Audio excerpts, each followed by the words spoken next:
Bom dia, eu sou Leda Fiorentini, eu sou professora da Faculdade de Educação da Universidade de Brasília. Minha área de especialização é pedagogia.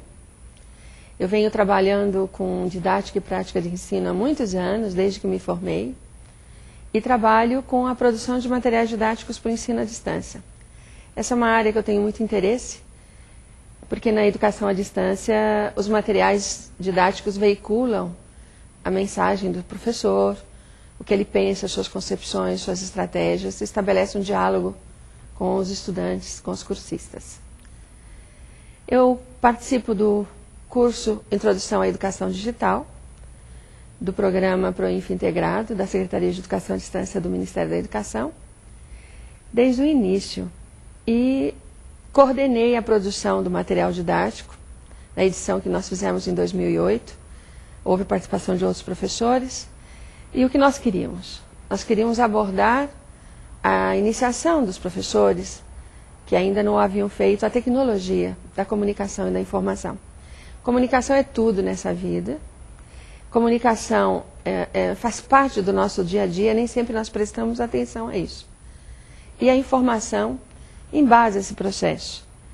As novas possibilidades, elas criam oportunidades diferentes, desafios, elas geram necessidade de dominar procedimentos, desenvolver destrezas, habilidades, que implicam em lidar com variáveis que são típicas da comunicação, como o texto escrito, a imagem, associá-las, incluir atividades, produções, lidar com temas do currículo, temas transversais, temas da comunidade.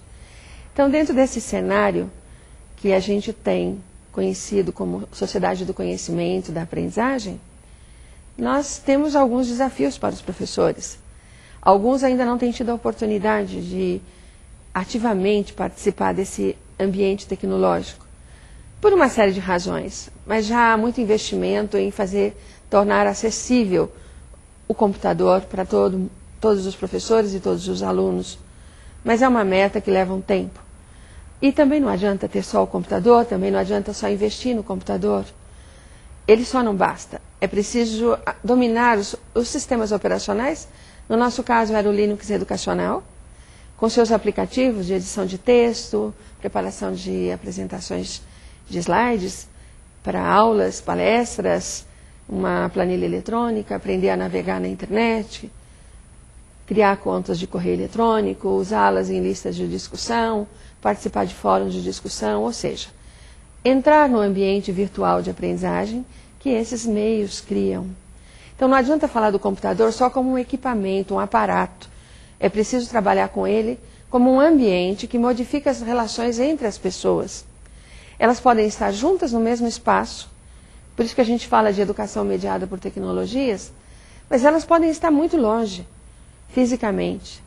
Mas isso não impede que elas se comuniquem, assim como a gente usa o telefone, a gente usa a voz, a gente usa o rádio, a TV, e se comunica e participa um da vida do outro.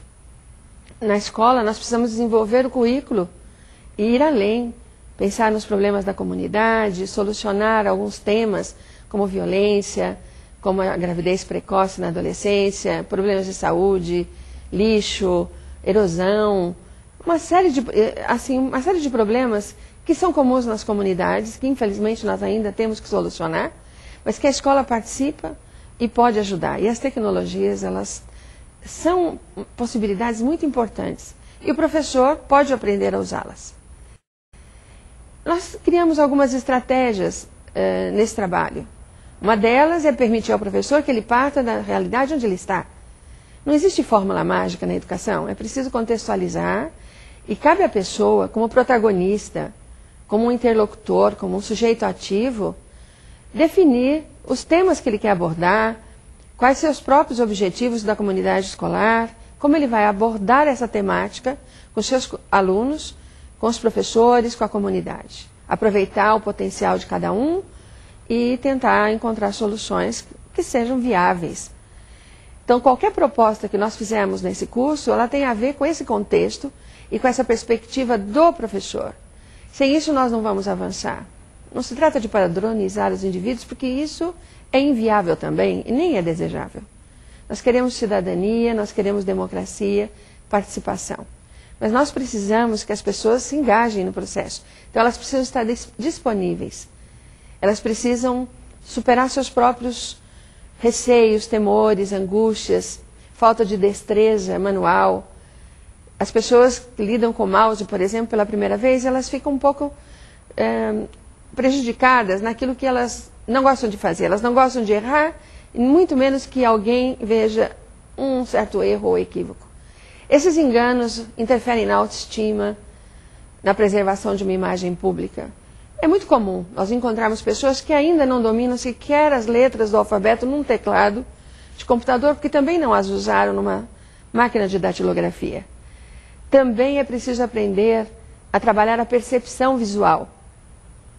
Trabalhamos num computador com uma tela, onde nós temos elementos na vertical, na horizontal, à direita, à esquerda, no centro. São elementos que precisam ser percebidos e nossos olhares precisam estar aguçados para isso, porque os comandos estão ali à nossa disposição.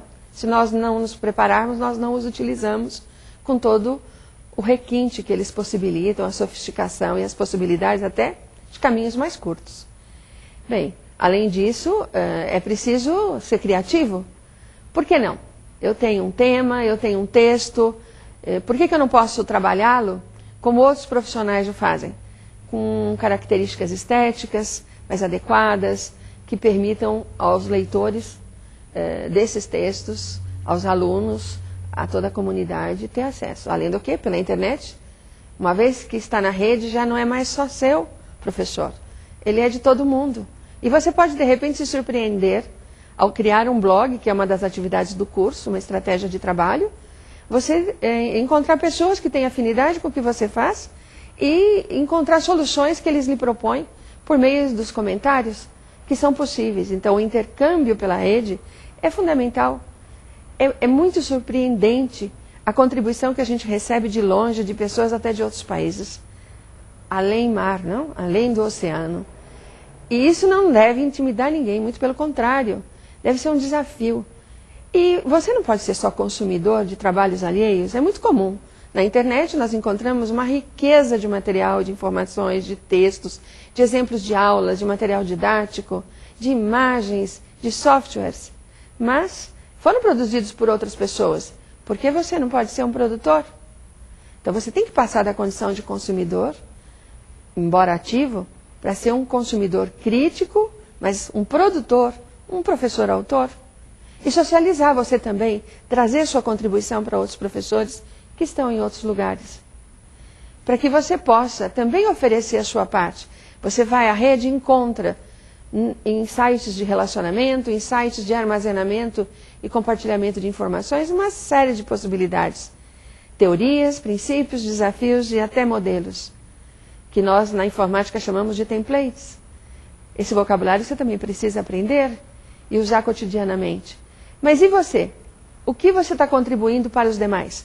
Receber contribuição é ótimo, mas para o desenvolvimento de nosso país, garantir uma educação de qualidade para os nossos cursistas, nossos alunos, é preciso que nós também ofereçamos as nossas contribuições, as nossas ideias, nossos valores, nossas posturas, nossas estratégias, e possamos todos, numa grande comunidade, investirmos em melhoria, uma vida saudável, um meio ambiente bem considerado, sem poluição, nem sonora, nem do ar, nem de outros modos de ambiente, de poluição de todo tipo que nós convivemos hoje. Como podemos buscar soluções? Investindo naquilo que a informática tem de bom, como meio e não como fim. Ela é um ambiente rico de possibilidades. Use-as. O que você está esperando? Aproveite a oportunidade do curso. Quando nós idealizamos esse curso, nós o fizemos com essas condições. Que todos pudessem opinar sobre ele, que ele não fosse um material fechado, e que você pudesse aproveitar todos os aplicativos que estão disponíveis no pacote do Linux educacional, inclusive jogos e conteúdo do portal Domínio Público, objetos de aprendizagem, que você pudesse, tanto quando você tem acesso à internet, quanto quando você não tem, mas que lute por isso e que não se desestimule diante daquelas dificuldades iniciais. É tão comum, quando a gente começa a falar, a gente tem dificuldades, quando a gente começa a mexer no controle remoto, a gente tem dificuldades. Qual é o problema? Nenhum. Isso faz parte da vida. Nós aprendemos com os nossos erros, mas aprendemos também com as experiências dos demais. Vamos compartilhar, vamos socializar isso. Esse é um desafio para todas as pessoas, inclusive para nós, professores autores desse material e desse curso. Esperamos receber suas contribuições para uma próxima edição, para que a gente o torne cada vez mais contextualizado à real condição dos brasileiros num país tão grande, tão diverso, mas com tanta riqueza e tantas possibilidades. Obrigada pela oportunidade.